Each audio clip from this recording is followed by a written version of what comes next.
பாபா ஓர் கருணாலயம், பாதம்தான் கமலாலயம். பாபா ஓர் கருணாலயம், பாதம்தான் கமலாலயம். சாயப்பா உறவுகள் அனைவருக்கும் வணக்கம். நல்லதையே நினைப்போம், நல்லதே நடக்கும். சாயப்பா மேல் நம்பிக்கை வைத்து அவரை நினைத்துக் கொண்டிருக்கும் உங்கள் அனைவரின் வேண்டுதலையும் சாயப்பா நிறைவேற்றுவார். என்றும் சாயப்பாவின் அருள் உங்களுக்கு இருக்கும். நம் மனதிற்கு இதமான சாயப்பாவின் இன்றைய அருள்மொழியை கேட்போமா? அன்பு குழந்தையே, வாழ்க்கையில் எதுவும் காரணங்கள் இல்லாமல் நடக்காது. எல்லாவற்றுக்கும் பின்னால் ஒரு காரணம் நிச்சயம் இருக்கும். அது உனக்கு ஒரு வழிகாட்டியாய் அழைத்துச் செல்லும், பயணிக்கும். இந்த வாழ்க்கையில் சிலர் குறிக்கோளோடு இருக்கிறார்கள், சிலர் குறிக்கோள் இல்லாமல் இருக்கிறார்கள். குறிக்கோள் என்பது ஒன்றின் மேல் மட்டும் இருக்கக்கூடிய அம்பு. அந்த அம்பானது நிறைய இருக்கலாம், ஆனால் அதற்கான இடம் ஒன்றுதான். அந்த இடத்தின் மேல் மட்டும்தான் அது நிற்க முடியும். முதலில் குறிக்கோள் என்பது வாழ்க்கைக்கா அல்லது உன் வாழ்க்கையின் முன்னேற்றத்திற்காகவா? வாழ்க்கைக்கான அர்த்தத்தை தான் எல்லோரும் தேடுகிறார்கள், ஆனால் வாழ்வதற்கான அர்த்தங்களையும் யாரும் தேடுவதில்லை. அதை தேடி இருந்தால் வாழ்க்கையை வென்றிருக்கலாம். எப்படி குறிக்கோள் இல்லாத அம்பு அதன் இலக்கை நோக்கி போவதில்லையோ, அதை போலவே குறிக்கோளை நோக்கி இல்லாத வாழ்க்கையும் என்று சொல்வார்கள். ஆனால் வாழ்வில் நிலையில்லாதவற்றிற்கு குறிக்கோள் எய்துவதும் ஒன்றுதான். அதனால் குறிக்கோள் வாழ்க்கையை நோக்கி வாழ்வதற்கான அர்த்தத்தின் ஒரே இடமாய் கொண்ட குறிக்கோளாய் அதனை பார். உன் பாதையின் அழகை சொல்ல வார்த்தைகளை தேடுவாய். வாழ்க்கையில் நம்பிக்கை, நிதானம், பொறுமை, சகிப்புத்தன்மை, அறநெறியில் வாழுதல், புறம் பேசாமல் இருத்தல், இதை நீ கடைபிடித்தால் உன் பாதை சுகமான பயணமாய் அமையும். உனக்கு என் அருளும் ஆசியும் எப்போதும் உண்டு. நீ ஜெயமாக நிம்மதியுடன் நன்றாக வாழ்வாய்.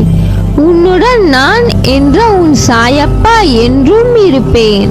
உன் சாயப்பாவை அழைக்கும் தருவாயில் உன் சத்தம் உன் மனதிற்குள் இருந்து ஆரம்பிக்கும் முன்னரே உன் முன் நான் நிற்பேன். ஏனென்றால் என் இதயத்தில் உன்னை சுமக்கிறேன். உன் அம்மாவாக அப்பாவாக என்றும் துணையாய் இருந்து அரவணைப்பேன். வாழ்க்கையில் கடினமான நேரம் என்பது எல்லோருக்கும் வரத்தான் செய்யும். அதற்காக சோர்வடைந்து இந்த வாழ்க்கையே வேண்டாம் என்று நினைத்தால் பூமியில் ஒருவர் கூட இருக்க மாட்டார்கள். இருளில்தான் மின்மினி பூச்சியின் வெளிச்சம் நமக்கு தெரியும், பகலில் தெரிவதில்லை. அதே வெளிச்சம் என்ற சந்தோஷமான நேரத்தில் வாழ்க்கை அழகாக இனிமையாக இருக்கும். ஆனால் வாழ்க்கையின் படிப்பை வெளிச்சத்தில் நீ உணர மாட்டாய். இருளில் அலைந்து அதை நீ உணரும் போதுதான் வாழ்க்கை என்ற ஆத்ம வெளிச்சம் என்ன என்பதை நீ உணர்வாய். வாழ்க்கையில் உன் மனதிற்கு பயம் தோன்றும் நேரம் உன் எதிர்மறை எண்ணங்களால் மட்டுமே. வாழ்க்கையை நினைத்து அதன் பொறுப்பை நினைத்து அது சரியாக நடக்குமா என்று பயம், அதுவே உன் வேலையில் தடங்களை ஏற்படுத்துகிறது. இனிமேல் பயப்படாதே. உன்னை தேடி வந்த வாய்ப்புகள் எல்லாம் உனக்கு நான் உன் சாயப்பா கொடுத்த வாய்ப்புகள். அதை நீ மனதார ஏற்றுக்கொள். நிச்சயம் அதில் நீ வெற்றி பெறுவாய். உனக்கான வாயிற்படியை நான் உனக்கு கொடுத்து விட்டேன். அதில் பயணிக்க நீ தயாராக இரு. உனக்கான பக்கபலமாய் உன் கையை பிடித்து உனக்கான வாழ்க்கையை பிரகாசமாக ஆக்குவேன். என் ஆசீர்வாதங்களும் அன்பும் அருளி சிறப்படைய வைப்பேன். நீ எல்லா செல்வ வளங்களையும் பெற்று பெயரும் புகழுடன் நீ சிறப்பாக வாழ்வாய். என் பிள்ளையே, உன் மனதில் இருக்கும் அனைத்தும் நான் அறிவேன். உன் எண்ண ஓட்டம் என்பது என்னிடம் வந்து அதன் பிறகுதான் அது உன்னை வந்து சேரும். சில நேரம் ஏன் சாயப்பா எனக்கு இந்த குதர்க்கமான எண்ணங்கள் தோன்றுகிறது? நான் இவ்வாறு யோசிக்கும் குணம் கொண்டவன் இல்லையே. பிறகு ஏன் என் மனமானது எப்படி மாட்டு வண்டியில் இருந்து அச்சாணி விழுந்தால் வண்டி தரிகெட்டு அடங்காது ஓடுகிறதோ அதுபோல் என் எண்ணங்கள் இங்கும் அங்கும் திசை மாறுகின்றது என்பதுதானே உன் கவலை. அந்த அச்சாணி முறிவதற்கு முன்னரே நீ சுதாரித்தால் உன் வாழ்க்கை என்னும் பயணம் சுகமாகி இருக்கும். இல்லை என்றால் வாழ்க்கையில் ஒன்றை நன்றாக புரிந்து கொள். ஓடும் தண்ணீரில் நீந்தலாம், ஆனால் அந்த தண்ணீர் காட்டாற்று வெள்ளம் போல் இருந்தால் அது கண்ணிமைக்கும் நேரத்தில் அடித்து சென்றுவிடும்.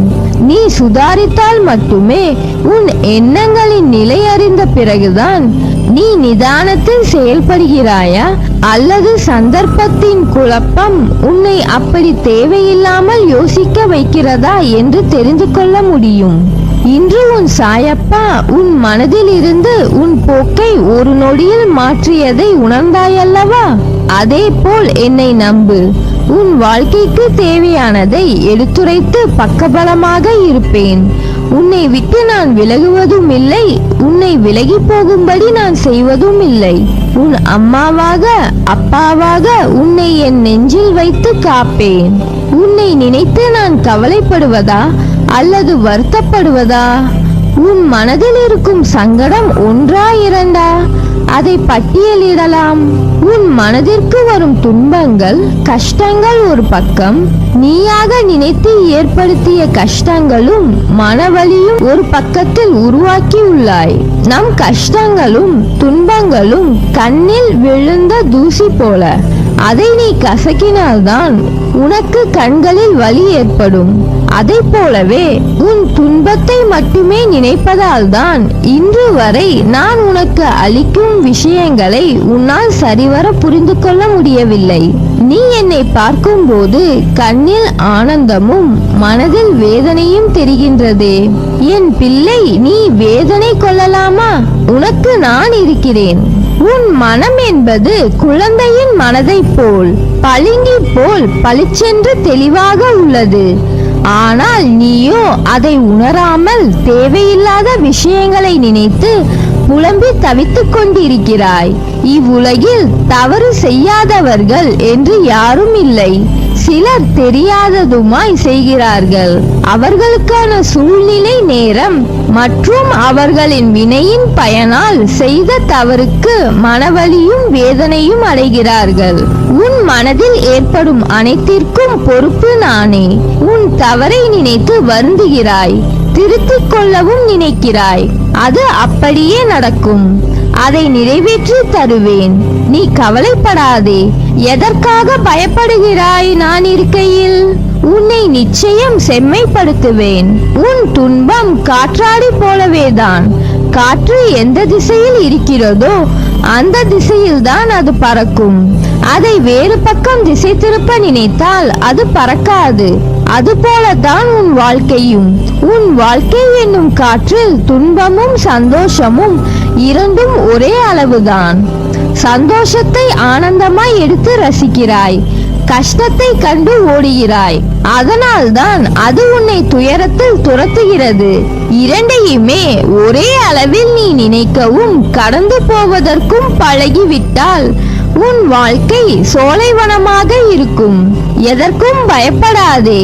யாரும் துணை இல்லை என்று நினைக்காதே. மிக விரைவில் வெற்றி காண்பாய். நல்லதே நடக்கும். நீ என் பரிபூர்ண அருளும் ஆசீர்வாதமும் அன்பும் பெற்ற என் செல்ல பிள்ளை.